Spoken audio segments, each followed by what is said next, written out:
সম্মানিত ভিউয়ার্স, আসসালামু আলাইকুম। সবাই কেমন আছেন? আশা করছি ভালোই আছেন। এই ভিডিওতে আমি আপনাদের জানাবো যারা আনসার ডিউটি করতে ইচ্ছুক, অর্থাৎ আগামী যে নির্বাচন, সেই নির্বাচন উপলক্ষে যারা আনসার ডিউটি করতে ইচ্ছুক তাদেরকে অবশ্যই অনলাইনে রেজিস্ট্রেশন ফর্ম পূরণ করতে হবে, অর্থাৎ নিবন্ধন সম্পন্ন করতে হবে। আর এই নিবন্ধন করতে আপনাদের কি কি প্রয়োজন হবে, অর্থাৎ কি কি ডকুমেন্ট অবশ্যই সাথে রাখতে হবে নিবন্ধন করার পূর্বে, সে বিষয়ে পূর্ণ ধারণা দিব এই ভিডিওতে। তার আগে আপনাদের কাছে আমার বিরত চাওয়া, যারা আমার ভিডিওটি দেখছেন এখনো আমার চ্যানেল সাবস্ক্রাইব করেননি, আমার RCC tech video channel subscribe করে পাশে বেল আইকনটি বাজিয়ে রাখুন। এতে করে নতুন নতুন ভিডিওগুলো সবার আগে আপনার কাছে পৌঁছে যাবে। তাহলে চলুন বিস্তারিত জানি।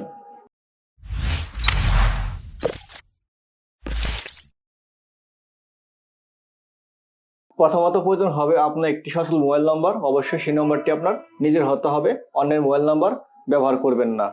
দ্বিতীয়ত খেয়াল করেন, আপনার প্রয়োজন হবে আপনার নিজের একটি আইডি কার্ড, অর্থাৎ আপনার আইডি কার্ডের তথ্য অনুযায়ী আপনি অনলাইনে তথ্য পূরণ করবেন। তারপর খেয়াল করেন, আপনার প্রয়োজন হবে নতুন একটি ছবি। অবশ্যই এই ছবিটি স্ক্যান করে আপলোড করতে হবে অনলাইনে। এই জন্য বর্তমানকার একটি ছবি আপনি দিবেন, আগের কোনো ছবি ব্যবহার করবেন না, এতে আপনি একটি ঝুট ঝামেলা করতে পারেন। এই জন্য নতুন ছবি ব্যবহার করবেন। তারপর খেয়াল করেন, আপনার প্রয়োজন হবে একটি স্বাক্ষর। এই স্বাক্ষরটি অবশ্যই আপনার নিজের হতে হবে এবং স্বাক্ষরটি আপনি স্বহস্তে নিজে করবেন, অন্য কারো সাহায্য নেবেন না। আপনি নিজে স্বাক্ষর করবেন এবং স্বাক্ষরটি স্ক্যান করে আপলোড করতে হবে। আপনার প্রয়োজন হবে একটি সার্টিফিকেট। এই সার্টিফিকেটটি হচ্ছে আপনি যে আনসার ট্রেনিং করেছেন সেই আনসার ট্রেনিং এর একটি সার্টিফিকেট আপনার কাছে আছে। সেই সার্টিফিকেটটি আপনি অনলাইনে স্ক্যান করে আপলোড করবেন এবং সার্টিফিকেটের ভিতরে কিছু তথ্য আছে যা ফর্ম ফিল আপ করার সময় আপনার কাছে চাওয়া হবে। সেই সার্টিফিকেট দেখে আপনি অনলাইনে তথ্য পূরণ করবেন এবং প্রয়োজন হবে আপনার সার্টিফিকেট নম্বরটি, এবং এই সার্টিফিকেটের ভিতরেই আপনি নম্বরটি পেয়ে যাবেন। এরপর খেয়াল করেন, আপনার প্রয়োজন হবে আনসার আইডি নাম্বার।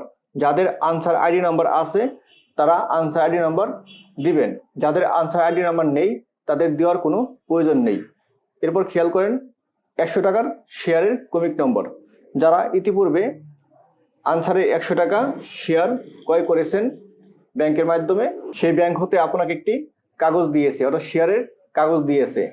সেই শেয়ারের কাগজের ভিতরে একটি কমিক নম্বর আছে, সেই কমিক নম্বরটি অবশ্যই আপনাকে লিখে দিতে হবে।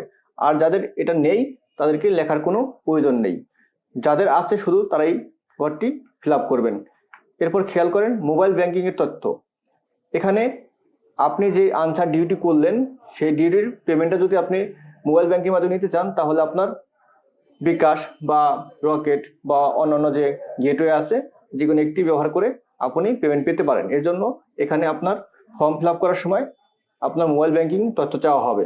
যদি আপনি দিতে ইচ্ছুক হন তাহলে আপনার যে ব্যাংকিং অ্যাকাউন্ট আছে সেটা ব্যবহার করবেন, আর যাদের নাই তারা না দিলেও চলবে।